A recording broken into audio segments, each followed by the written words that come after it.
Hello everyone and welcome back to the Opera Euro Rapid. We are in the knockouts, the first round of the knockouts, the semifinals as the preliminaries are over, and it's master versus student. Yet again, Magnus Carlsen faces Daniil Dubov. So without further ado, let's check it out, as it's quite a lovely short game for you to enjoy.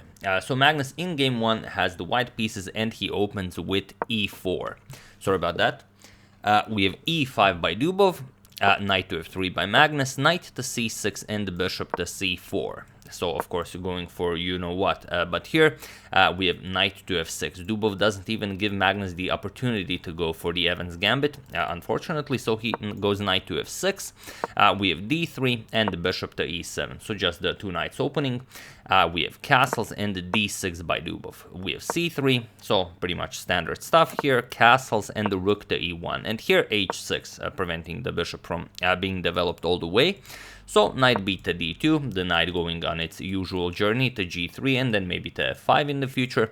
And here Dubov goes for bishop to e6. This is very, very rare, as the white will have a lot of counterplay against black's doubled e-pawn here, and it's questionable whether black will be able to use the f-file for the rook all that much. So here bishop captures with f captures, and now knight to f1 by Magnus.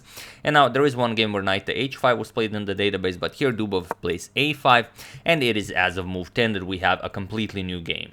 So let's see how the game continues. Magnus goes knight to g3, so just continues his development. The pawn here now does prevent the knight from reaching f5, so it is a bit of a change in the position. So a4, Dubov grabs more space on the queen side, and now bishop to d2. Magnus just continues development. We have d5 now, and d5 is again, a really wonderful Dubovian move, as it offers this pawn and then forces a capture, because if Magnus goes for this, for example, captures, it's hard to say what Dubov had in mind here. Yes, his king is a bit more active, but these pawns are now extremely weak. But Magnus not really interested in going into Dubov's full-on preparation.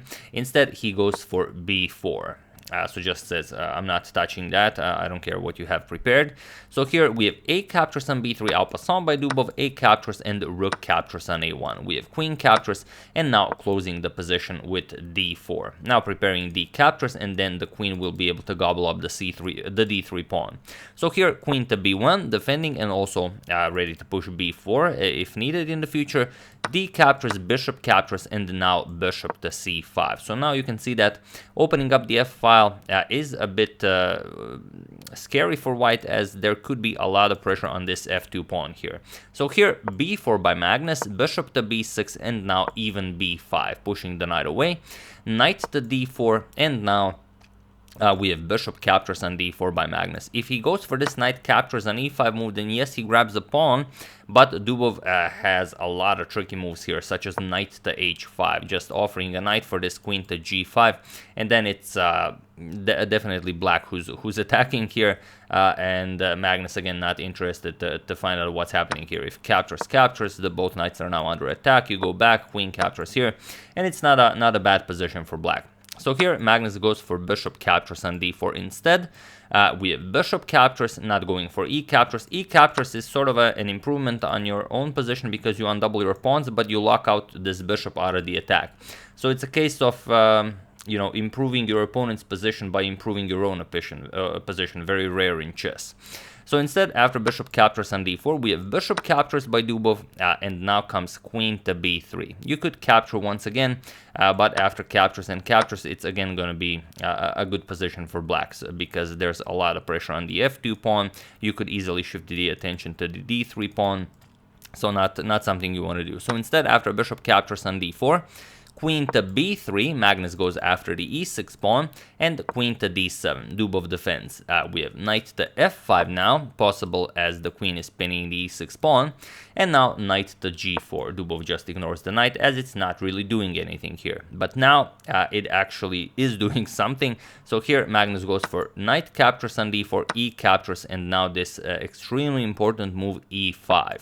You want to keep this pawn here as a target, and you do not want to allow something like king h7 and d5, because then this pawn becomes stronger, and so on. And now Magnus has the idea he wants to play queen c4 and pile up on the c7 pawn, as it's it's kind of a backwards pawn. You're not going to be able to advance it because white's pawn will be ready for capture. So here, h5 by Dubov, trying to create some weaknesses on the king side, also making room for the knight here on h6. Then the knight can come to f4, f5, and so on. So here, queen to c4, going after the pawn here, preparing rook to c1.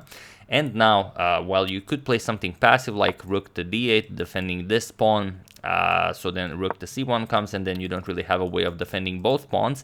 Here, Dubov goes for the very active move from the thumbnail, rook captures on f3.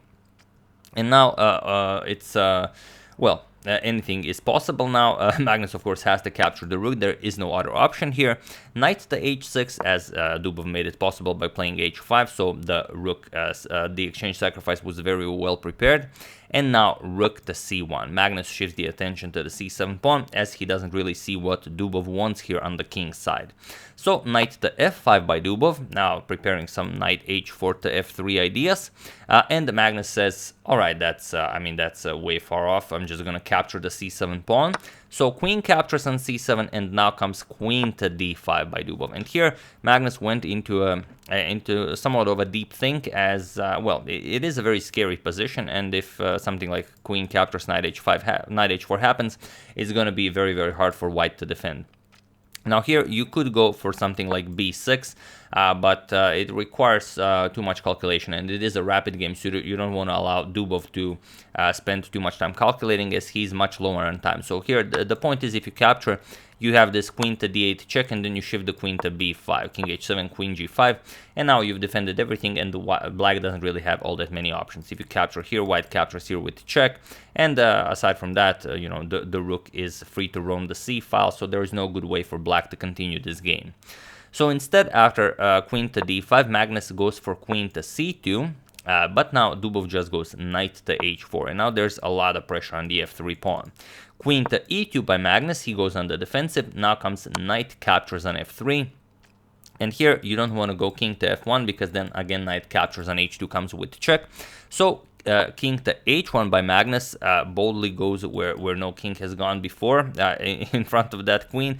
But the thing is, there aren't all that many great discoveries here. Here Dubov picks up the pawn with check, knight captures on e5, and now pawn to f3 by Magnus. Saying that, okay, you're welcome to grab this pawn as well. Here, if knight captures on f3, Magnus would just play b6. As again, there are no good discoveries here. There's not much you can do. But I guess it was possible maybe to just start pushing. You start pushing, and, you know, good things will happen. But okay, however, after f3, Dubov decided to capture the b5 pawn. Now he says, all right, if I can survive this, I can then maybe start pushing the b pawn. I have a lot of counterplay for my sacrificed exchange, but Magnus just played rook to e1. He now has a double attack on this knight on e5, and Dubov now has to figure out what to do. If you move the knight, then queen captures on e6 comes with check, and then Magnus slowly starts collecting. So Dubov picked up the pawn on d3, but this just doesn't work. Because I'm sure you know what happened here. Without even pausing the video, here Magnus played rook to d1, and now there is no saving the knight. The knight cannot move, otherwise the queen falls, and if you do nothing, then just queen captures, wins the piece, and of course the position is now completely winning for Magnus. But the Dubov was extremely low on time here. I think he finished the game with some 2 seconds on the clock, so he played a lot of these moves being very low on time. But that's how it is in chess. You have to always be mindful of your clock. So yeah, that's the game. Hope you guys enjoyed it. I would like to thank Duncan Brown, Mario Gudel, Mr. Pasta Services, Anthony Ricci, and Preston Lerner for a contribution to my channel. Thank you a lot. I really appreciate it. As usual, you can check 2 of my previous videos here. Thank you all for watching, and I will see you soon, most likely with a game or 2 between these 2 gentlemen to see what will happen throughout their match. So thank you all. I will see you soon, and have an excellent rest of your day.